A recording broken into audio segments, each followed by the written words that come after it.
Bonjour à tous et bienvenue dans cette nouvelle vidéo du défi. Défi qui est bientôt fini, je rappelle, défi des 14 jours, une vidéo par jour pendant 14 jours. Aujourd'hui, je voudrais vous parler d'un sujet qui me tient à cœur et c'est la parité homme-femme. Même dans les cosmétiques, ça reste un sujet d'actualité. En effet, une étude a été faite en 2014 et montre qu'un produit cosmétique équivalent, par exemple un gel douche d'une même marque, n'a pas le même prix pour les hommes que pour les femmes. Les femmes paieraient en effet quelques chers de quelques centimes leurs produits cosmétiques. Alors bien sûr, en tant que femme, la première réaction serait de crier à l'injustice. Mais j'ai voulu avoir une réflexion un peu plus complète sur ce sujet. Finalement, pourquoi les hommes paieraient un peu moins au niveau des cosmétiques que les femmes? Je ne pense pas qu'il y ait de génie démoniaque qui se dit « Ah, je vais les faire payer plus cher », simplement par plaisir. Je pense que c'est une attitude sociale et commerciale qui a mené à cette différence de tarifs. Je m'explique. Il y a encore quelques années, à part les cosmétiques d'usage, j'ai envie de dire usuel, c'est-à-dire ce qu'on est un peu obligé de prendre pour se laver, pour assurer les strict minimum. À part ça, les hommes, il y a quelques années, n'utilisaient pas tellement de cosmétiques que ça. Au contraire, les femmes, elles, ressentent presque une pression sociale finalement qui les amène à acheter beaucoup plus de produits que le nécessaire vital. En effet, les femmes se font des colorations, les femmes font usage du maquillage.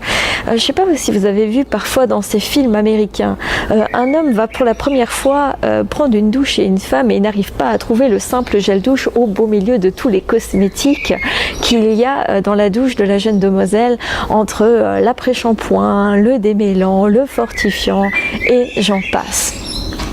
Donc on voit que les hommes n'achètent pas autant que les femmes. Pourtant, si on regarde, on voit qu'il y a des modifications qui se font en ce moment. Effectivement, on voit de plus en plus d'hommes s'épiler, utiliser pourquoi pas des crèmes visage et des crèmes pour les mains sans qu'il n'y ait plus les préjugés qu'on avait encore il y a quelques années qui auraient illustré cette attitude comme féminine. Non, maintenant l'homme est soigné et c'est assez amusant et je pense en fait que cette différence de prix s'explique par ça, parce que pourquoi les commerciales auraient quelque chose à faire gagner les hommes moins cher? Eh bien tout simplement pour rendre ces produits accessibles, parce que je pense que dans notre société ce n'est pas encore forcément une obligation pour les hommes, une obligation sociale j'entends, de prendre plus de produits que ça.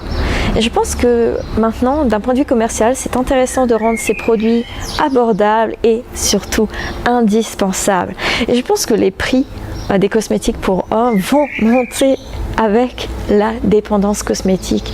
Et je pense que ça a été le cas pour la femme aussi. En tout cas, ça révèle un débat intéressant d'après moi.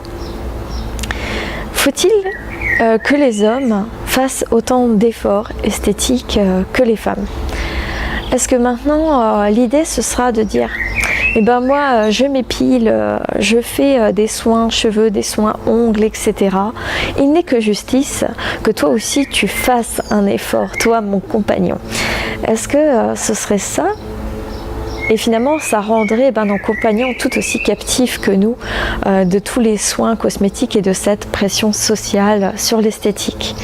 Ou bien faudrait-il aller dans l'autre sens et dire que finalement il serait bon pour l'un comme pour l'autre de revenir à des produits plus simples, à des produits plus usuels et peut-être laisser la liberté aussi de choisir à quel point on veut investir de temps et d'argent dans la cosmétique, aussi bien pour hommes que pour femmes.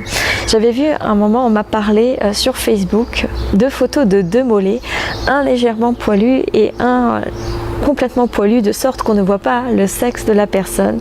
Et le mollet très poilu disait à l'autre je trouve que tu te négliges. Et effectivement, il y a vraiment une injustice envers ça, parce que je ne pense pas que que le fait que les hommes aient des poils sur les jambes soit plus esthétique que pour une femme. J'ai envie de dire, si les poils sont moches, alors ils sont moches sur les hommes et sur les femmes.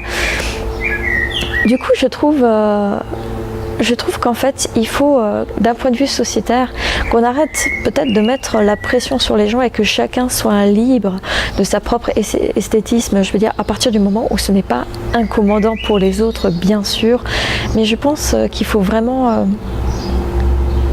peut-être permettre aux hommes de ne pas basculer finalement dans tous ces produits et que les hommes permettent aussi aux femmes de demeurer un peu plus naturelles. Je ne sais pas votre avis sur la question et votre avis m'intéresse. D'après vous, est-ce que les hommes devraient faire plus d'efforts? D'après vous, est-ce que les femmes devraient pouvoir en faire moins? Est-ce que tout le monde devrait être libre? Et sur la question, par exemple, de l'épilation, des crèmes, quelle devrait être, d'après vous, la norme? Je vous souhaite une excellente journée et j'espère que vous participerez au débat. Ciao, ciao!